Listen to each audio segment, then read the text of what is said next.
उद्देश्य है जिन सुख गुरुओं ने, उनके पुत्रों ने और गुरु तेग बहादुर जी ने हिंदू धर्म और इस देश की रक्षा के लिए अपने प्राणों की आहुति दी, उनको इस देश के किसी राज्य के किसी बोर्ड में किसी पाठ्यक्रम में नहीं पढ़ाया जाता। हमारी भारत सरकार और 4 राज्यों की सरकारों से मांगे पाठ्यक्रम में शामिल किया जाए गुरु 4 साहिबजादों को, चमकौर युद्ध को और गुरु तेग बहादुर की कुर्बानी को, गुरु गोविंद सिंह जी की कुर्बानी को पाठ्यक्रम में शामिल किया जाए। देश के सभी राज्यों के सभी बोर्डों में की शिक्षा नीति बदलकर जिन्होंने देश और धर्म के लिए अपने प्राणों की आहुति दी उनको इस देश के पाठ्यक्रमों में पढ़ाया जाए। खबर लेंਦੇ ਹਾਂ ਸ਼੍ਰੀ ਫਤਿਹਗੜ੍ਹ ਸਾਹਿਬ ਤੋਂ। ਦਸਮ ਪਿਤਾ ਸ਼੍ਰੀ ਗੁਰੂ ਗੋਬਿੰਦ ਸਿੰਘ ਜੀ ਦੇ ਸਾਹਿਬਜ਼ਾਦੇ ਅਤੇ ਮਾਤਾ ਗੁਜਰੀ ਜੀ ਦੀ ਲਾਸਾਨੀ ਸ਼ਹਾਦਤ ਨੂੰ ਨਤਮਸਤਕ ਹੋਣ ਆਗਰਾ ਕਿਲੇ ਤੋਂ ਚੱਲ ਕੇ ਸਰਹੰਦ ਪੰਜਾਬ ਯਾਤਰਾ ਦੁਆਰਾ ਗੁਰਦੁਆਰਾ ਸ਼੍ਰੀ ਫਤਿਹਗੜ੍ਹ ਸਾਹਿਬ ਵਿਖੇ ਪਹੁੰਚੇ। ਇਸ ਸਰਹੰਦ ਪੰਜਾਬ ਯਾਤਰਾ ਵਿੱਚ ਕੁੱਲ 90 ਮੈਂਬਰ ਸ਼ਾਮਲ ਸਨ। ਇਸ ਯਾਤਰਾ ਦੇ ਪਹੁੰਚਣ ਤੇ ਸਮਾਜ ਸੇਵੀ ਪ੍ਰਦੀਪ ਗਰਗ ਤੇ ਉਹਨਾਂ ਦੀ ਟੀਮ ਵੱਲੋਂ ਭਰਵਾਂ ਸਵਾਗਤ ਕੀਤਾ ਗਿਆ। ਉਹਨਾਂ ਨੇ ਕਿਹਾ ਕਿ ਸਰਕਾਰ ਨੂੰ ਚਾਹੀਦਾ ਹੈ ਕਿ ਸਾਡੇ ਸ਼ਹੀਦਾਂ ਵੱਲੋਂ ਦਿੱਤੀਆਂ ਸ਼ਹਾਦਤਾਂ ਨੂੰ ਸਮਰਪਿਤ ਯਾਦਗਾਰੀ ਸਮਾਰਕ ਬਣਾਏ ਜਾਣੇ ਚਾਹੀਦੇ ਨੇ ਤਾਂ ਜੋ ਸਾਡੀ ਆਉਣ ਵਾਲੀ ਪੀੜ੍ਹੀ ਆਪਣੇ ਇਤਿਹਾਸ ਤੋਂ ਜਾਣੂ ਹੋ ਸਕੇ। ਉਹਨਾਂ ਨੇ ਸਰਕਾਰ ਨੂੰ ਕਿਹਾ ਹੈ ਕਿ ਬਾਲ ਦਿਵਸ 26 ਦਸੰਬਰ ਨੂੰ ਦਸਮ ਪਿਤਾ ਸ਼੍ਰੀ ਗੁਰੂ ਗੋਬਿੰਦ ਸਿੰਘ ਜੀ ਦੇ ਸਾਹਿਬਜ਼ਾਦਿਆਂ ਦੇ ਨਾਮ ਤੇ ਮਨਾਉਣਾ ਚਾਹੀਦਾ ਹੈ। ਇਸ ਸੰਬੰਧ ਵਿੱਚ ਹੋਰ ਕੀ ਗੱਲਬਾਤ ਕੀਤੀ ਗਈ ਹੈ, ਆਓ ਸੁਣਦੇ ਹਾਂ।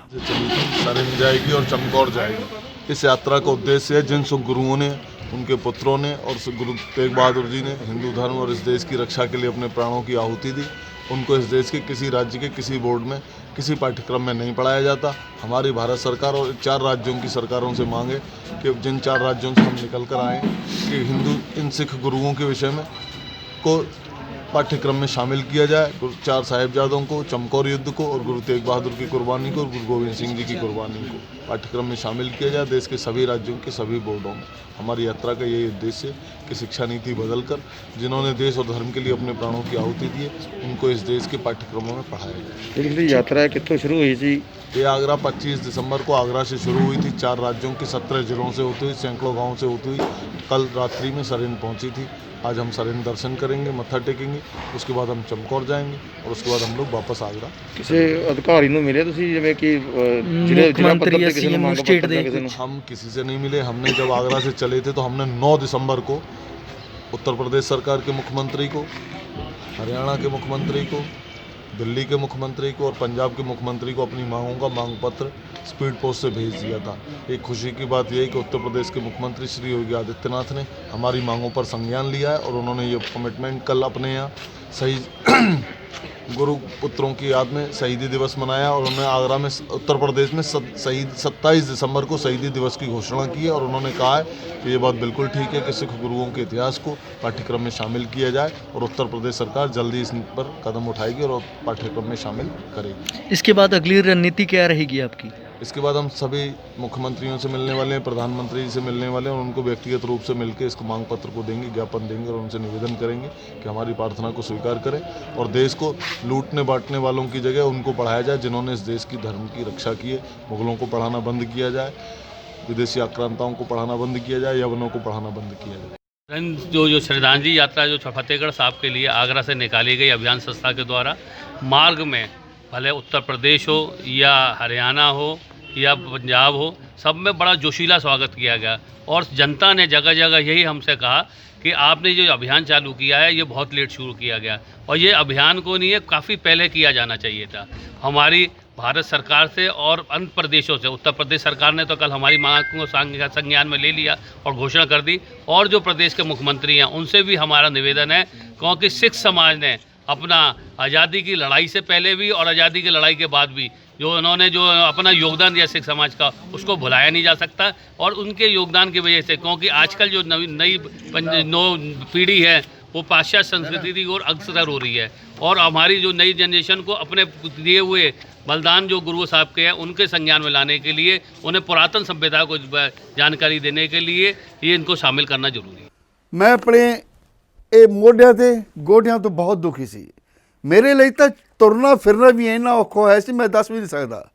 ਪਰ ਜਦ ਤੋਂ ਮੈਨੂੰ ਫੀ ਰਿਲੀਫ ਮਿਲਿਆ 2.5-3 ਮਹੀਨੇ ਇਸਤੇਮਾਲ ਕਰਨ ਤੋਂ ਬਾਅਦ ਗੋਡੇ ਵੀ ਓਕੇ, ਮੋਢੇ ਵੀ ਓਕੇ।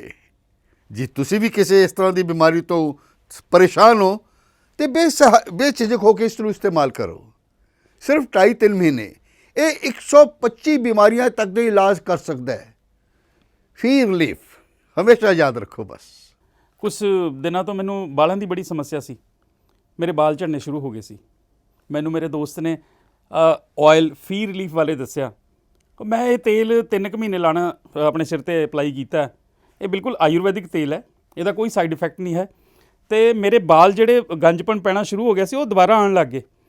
ਤੇ ਮੈਨੂੰ ਤਾਂ ਬੜਾ ਫਾਇਦਾ ਦਿੱਤਾ ਇਸ ਨੇ। ਜੇ ਤੁਹਾਨੂੰ ਵੀ ਕਿਸੇ ਇਸ ਤਰ੍ਹਾਂ ਦੀ ਪ੍ਰੋਬਲਮ ਦਾ ਤੁਸੀਂ ਸਾਹਮਣਾ ਕਰ ਰਹੇ ਹੋ ਤਾਂ ਇਹ ਤੇਲ ਲਾਣਾ ਨਾ ਭੁੱਲੋ। ਕਿਤਨਾ ਕਿਤੇ ਅਸੀਂ ਆਪਣੇ ਬਾਲਾਂ ਕਰਕੇ ਸ਼ਰਮ ਫੀਲ ਕਰਦੇ ਹਾਂ, ਕਿਤੇ ਸੋਸਾਇਟੀ 'ਚ ਬੈਠੇ ਹਾਂ ਕਿ ਕੋਈ ਮਜ਼ਾਕ ਨਾ ਕਰ ਰਿਹਾ ਹੋਏ, ਪਰ ਥੈਂਕਸ ਟੂ ਫ੍ਰੀ ਲੀਫ ਜਿਹਨੇ ਮੇਰਾ ਇਹ ਕੌਨਫੀਡੈਂਸ ਬਿਲਡ ਕੀਤਾ, ਜਿਹਦੇ ਲਗਾਉਣ ਨਾਲ ਮੈਂ ਮਾਰਕੀਟ 'ਚ ਹੁਣ ਬੜਾ ਹੀ ਕੌਨਫੀਡੈਂਟ ਹਾਂ ਔਰ ਇਹਦੇ ਨਾਲ ਮੈਨੂੰ ਬੜਾ ਫਾਇਦਾ ਹੋਇਆ। ਤੇ ਮੈਨੂੰ ਸਰਵਾਈਕਲ ਦੀ ਵੀ ਦਿੱਕਤ ਸੀ ਤੇ ਉਹਦੇ ਨਾਲ ਵੀ ਮੈਨੂੰ ਬੜਾ ਰਿਲੀਫ ਮਿਲਿਆ। ਇਹ ਯੂਜ਼ ਕਰੋ ਤੇ ਮੈਂ ਪ੍ਰੈਕਟੀਕਲ ਯੂਜ਼ ਕਰ ਰਿਹਾ। ਮੌਜੂਦਾ ਹਾਲਾਤਾਂ ਤੇ ਨਜ਼ਰ ਮਾਰੀਏ ਤਾਂ ਇਨਸਾਨ ਤਰ੍ਹਾਂ ਦੀਆਂ ਬਿਮਾਰੀਆਂ ਨਾਲ ਜੂਝ ਰਿਹਾ ਹੈ। ਇਨਸਾਨ ਬਿਮਾਰੀਆਂ ਤੋਂ ਛੁਟਕਾਰਾ ਪਾਉਣ ਲਈ ਤਰ੍ਹਾਂ ਦੇ ਉਪਰਾਲੇ ਵੀ ਕਰਦਾ ਹੈ ਔਰ ਜਿਵੇਂ ਤੁਹਾਡੇ ਦੁੱਖਾਂ ਨੂੰ ਮੱਦੇਨਜ਼ਰ ਰੱਖਦੇ ਹੋਏ ਇਸ ਤੋਂ ਪਹਿਲਾਂ ਫੀ ਰਿਲੀਫ ਆਇਲ ਤਿਆਰ ਕੀਤਾ ਗਿਆ, ਜਿਸ ਦੁਆਰਾ 125 ਬਿਮਾਰੀਆਂ ਦਾ ਇਲਾਜ ਕੀਤਾ ਗਿਆ। ਤੇ ਹੁਣ ਇੱਕ ਹੋਰ ਪ੍ਰੋਡਕਟ ਤੁਹਾਨੂੰ ਦੁੱਖਾਂ ਤੋਂ ਨਿਜਾਤ ਦਿਵਾਉਣ ਲਈ ਹਾਜ਼ਰ ਹੈ, ਫੀ ਰਿਲੀਫ ਪਾਵਰ, ਜਿਸ ਦੇ ਨਾਲ ਤਰ੍ਹਾਂ ਦੀਆਂ ਕਮਜ਼ੋਰੀਆਂ ਨੂੰ ਦੂਰ ਕੀਤਾ ਜਾ ਸਕਦਾ ਹੈ, ਜਿਵੇਂ ਮਰਦਾਨਾ ਕਮਜ਼ੋਰੀ, ਅੰਤੜੀਆਂ ਦੀ ਸੋਜਿਸ਼, ਪਿਸ਼ਾਬ ਵਿੱਚ ਜਲਣ, ਦਿਲ ਦੀ ਕਮਜ਼ੋਰੀ, ਖੂਨ ਦੀ ਕਮੀ ਅਤੇ ਦਿਮਾਗ ਨੂੰ ਤੇਜ਼ ਕਰਦਾ ਹੈ। ਅਲੱਗ-ਅਲੱਗ ਲੈਬੋਰਟਰੀਆਂ ਤੋਂ ਆਯੁਰਵੈਦਿਕ ਮਾਹਰਾਂ ਦੁਆਰਾ ਟੈਸਟ ਹੋ ਕੇ ਆਪ ਸਭ ਦੇ ਰੂਬਰੂ ਹੈ ਔਰ ਜਿਸ ਦੇ ਵਿੱਚ ਕਈ ਤਰ੍ਹਾਂ ਦੀਆਂ ਆਯੁਰਵੈਦਿਕ ਜੜੀਆਂ ਬੂਟੀਆਂ ਅਤੇ ਕਈ ਤਰ੍ਹਾਂ ਦੇ ਪਸਮ ਮਿਲਾ ਕੇ ਤਿਆਰ ਕੀਤਾ ਗਿਆ ਹੈ। ਉਹ ਨੌਜਵਾਨਾਂ ਲਈ ਬੜਾ ਵਰਦਾਨ ਸਿੱਧ ਹੋ ਰਿਹਾ ਹੈ ਜੋ ਨੌਜਵਾਨ ਮਰਦਾਨਾ ਕਮਜ਼ੋਰੀ ਨਾਲ ਜੂਝ ਰਹੇ ਨੇ। ਉਹ ਹੁਣ ਫੀ ਰਿਲੀਫ ਪਾਵਰ ਦਾ ਇਸਤੇਮਾਲ ਕਰਨ ਤੋਂ ਬਾਅਦ ਦੁਬਾਰਾ ਖੋਈ ਹੋਈ ਮਰਦਾਨਾ ਤਾਕਤ ਨੂੰ ਹਾਸਲ ਕਰ ਸਕਦੇ ਨੇ। ਇਹ ਮੈਡੀਸਨ 100% ਆਯੁਰਵੈਦਿਕ ਹੈ, ਇਸ ਦਾ ਕੋਈ ਵੀ ਸਾਈਡ ਇਫੈਕਟ ਨਹੀਂ ਹੈ। ਤੁਸੀਂ ਵਧੇਰੇ ਜਾਣਕਾਰੀ ਲਈ ਸੰਪਰਕ ਕਰ ਸਕਦੇ ਹੋ 94 784 84087।